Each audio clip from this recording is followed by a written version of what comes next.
Now we're going to take Income Lab and I want to show you some example scenarios. I think it'll showcase a little more how adding alts to portfolios can make an impact on somebody's lifetime income. What we've done is this is our 60-40 plan, and you can see the amount of income we were taking, and all roads lead to Rome. We started with about $12,300 a month.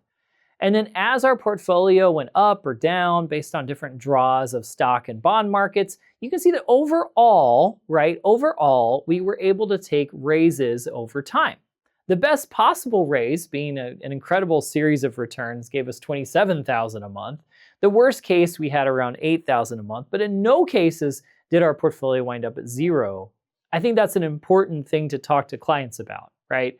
Is yes, we're gonna have some market volatility. We'll be in stocks, we'll be in bonds, and we'll see what that looks like. But I'd like to kind of take this, and now I wanna show the alt portfolio because it's gonna give you a little more perspective. It may take just a minute to prepare and load. But let me tell you what's going on in the background while it prepares and loads.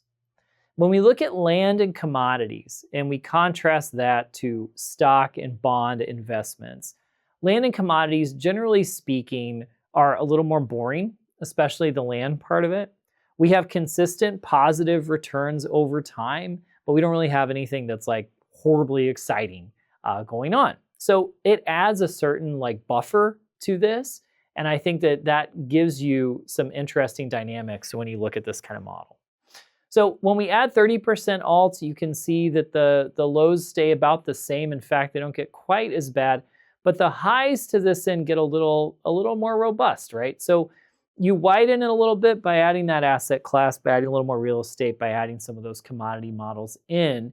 And you can see this dispersion where, again, now we have a best case of $31,000 a month and our worst case around the same. So what we've done is we've said, okay, a little more best case, a little less worst case. And that's kind of the beauty of trying to add these assets. With 50% alts, though, we do pick up a little more risk. So we'll go ahead and test this plan. Now the commodity part of that, right, that 15% commodity contracts, those are a little volatile.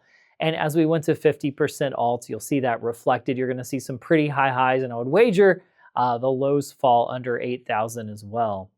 But regardless of any of these models, right, stocks and bonds, 30% alts, 50% alts, whatever we're doing, I think it's important to be able to tell the client, look, even if things go bad, even if we have this worst case scenario, we're still going to be able to generate income from this portfolio, and we just have to be thoughtful on how we go about it.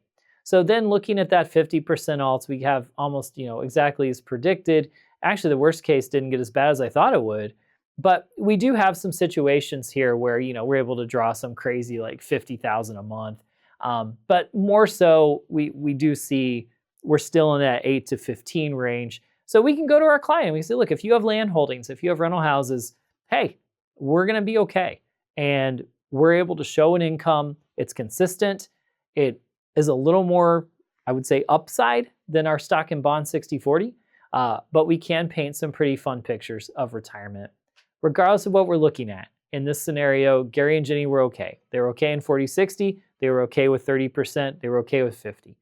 And I think that's the message that something like Income Lab helps us share and tell.